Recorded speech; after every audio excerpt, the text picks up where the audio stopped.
anti-serum! Otto, you've worked your whole life to help people. Please. You're fighting the wrong man. But have it your way.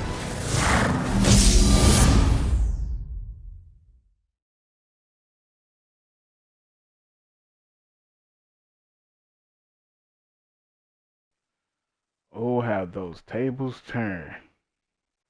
Crackdown 3, which was shown off once again. This time it was played by a couple of guys that work at IGN. Everyone knows Dustin Legary and Ryan McCaffrey, which are real true Xbox gamers, but they're just real true gamers, to be honest with you. Ryan McCaffrey, who's been in the hot seat a couple of times on Twitter, but has held his own because he knows what the fuck he's talking about. And a lot of these trolls don't know what the fuck they're talking about. But they didn't like what they played, you know. I can't say they slandered the game. They just gave their honest criticism about it. And to be fair, I mean, they probably are right, you know. I played the original Crackdown on the 360. I loved that game. It was fresh. It was a new take on an open world sandbox game because, you know, Grand Theft Auto was really just killing it back then with their open world sandbox game. And you had Saints Row out at the same time, if I'm correct.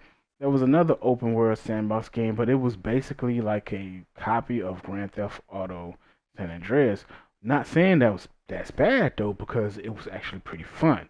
Crackdown was really, really fun. I can't say it was innovative. It just had some good ideas, you know, power ups and stuff. You were able to leap tall buildings. You couldn't really destroy too many buildings and stuff like that, but you could like pick up cars and throw them and everything like that and all that. Well, Crackdown 2 was released a few years later, and it flopped because people, you know what I'm saying, really, you know, by the time Microsoft released Crackdown 2, they were known as the Dude Bro console, and the main games that was being played on the 360 at the time was basically Call of Duty and Madden, you know, all day, every day. So, since Crackdown 2 didn't sell too well, that series was put on the back burner for a while, and come the release of the Xbox One, which was released in November of 2013, I think a week after the PS4 was released. I think it was Gamescom 2014 is when Crackdown 3 was announced. Now they show the CGI trailer and they say this is what they're aiming for Crackdown 3, and that CGI trailer looked pretty good. They talked about having complete total destruction with cloud computing, if I'm correct, if I'm saying it right. And they really hyped up the game to be a true next gen experience. Fast forward to a few years later, and we see more footage of Crackdown 3, and gamers did not like it. Did not like what they seen. They said it's not a true next gen experience. It was basically just a generic version of an open world game and stuff like that, right? The biggest thing about Crackdown 3 was the multiplayer. Microsoft was really heavily focused on talking about the multiplayer and how it was going to use cloud computing to have total destruction in the game and everything, you know, from walls to buildings and everything. And when you hear stuff like that, it makes you think of Battlefield Bad Company and the multiplayer in that, where you can really destroy a whole building piece by piece. Now, that was on the 360 and the PS3, so it was last gen. But for what we got, it was actually pretty good, and it looked pretty good because you can just, you know, destroy a whole complete building, you know, one wall at a time, or you can use call in an airstrike and destroy the whole building like that or whatever. Well, that's not what Microsoft is delivering. That's what they promised, but that's not what they're delivering. And once again, Microsoft got caught out there with their neck on the line, and things aren't looking too good. At this moment, you really have to ask yourself, why did you believe Microsoft and why did you invest in the Xbox One X when you have not seen its true potential? And will you ever see its true potential? Will you ever see the true power of the Xbox One X? Because we all know that the only people that can take advantage of the true of the power of any console are the developers, the first party developers for that platform. Now, let's go back to 2014, February, and Infamous Second Son is about to release. You have all of these gamers talking about it was downgraded from what we've seen at E3 the year before. You have all these gamers saying that it doesn't look like it's the same game. It looks like it's been downgraded. It doesn't look that good. And then when the game comes out, it looks phenomenal. And this was on the base PS4. And to be honest with you, it was a launch window release. This game was released less than 6 months of when the PS4 was released. And it looked great. Fast forward to 2018. You have Horizon Zero Dawn, God of War, Spider-Man looking phenomenal on the PS4 Pro and the PS4.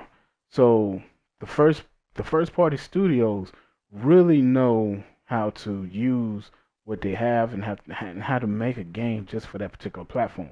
Now, granted, some of their games are not first party. It's not a first party studio, but they've worked really, really close with Sony in the past generations, and they, they studied the architecture of the PS4 and the PS4 Pro, and they have given us a great game. And Spider-Man PS4 wasn't even their first entry onto the PS4 this generation. They gave us a complete remake of Ratchet and Clank, which looked phenomenal, looked fantastic, and was a fun game. So, if you really want to, you can compare Infamous Second Son to Crackdown 3. And they look worlds apart. They look so different. One does look better than the other. And I hate to say it, but Infamous Second Son does look way better than Crackdown 3. Spider-Man looks way better than Crackdown 3. Of course, God of War looks way better than Crackdown 3. Horizon Zero Dawn looks way better than Crackdown 3. So you really have to ask yourself, was it wise to invest in the Xbox One X? I mean, the writings was all over the wall when Microsoft came out making these big changes in the beginning of the generation, a year or two later in the generation, and throughout the entire generation when they just kept making these changes. For the past 2 years, you haven't received a blockbuster AAA title on the Xbox One X or the Xbox One S to be exact. You haven't gotten what you can truly call a next generation title from Microsoft yet. Rise Son of Rome, it looks good. It plays very generic. And the story will put you to sleep. Quantum Break, that was a sleep fest on its own. Did it look good? It looked okay. It didn't look as good as it should have looked. Of course, Forza Horizon games. Now, Forza Horizon 3 and 4 look great. Forza Horizon 2 sucked. It looked like it was trash. I don't care what nobody say. It did not look like a next generation title. So the thing is, do Microsoft know how to get great developers up under the umbrella?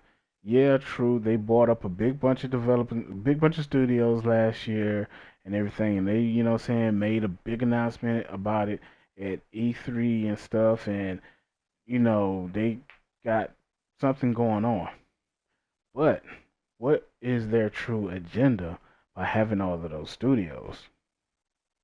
Are they going to be allowed to deliver blockbuster AAA titles that look as good as this Spider-Man?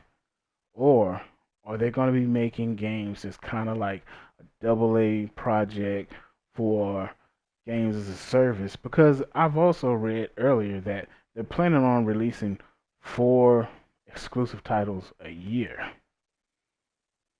To do that consistently, year after year after year, they have the studios, but you got to look at the time. You know, it's all about timing, you know what I'm saying? It takes a while to develop a really great game. It takes at least 5 years. At least 3 years. It takes 5 years for a really great game, 3 years for a really good game. So what is Microsoft's agenda? Do they just want the money out of your pockets? Because they sold you 3 consoles in one generation. Granted, you only need to be sold 2, but this third one really was a waste of another $500. What do you guys think? Did those tables turn real fast?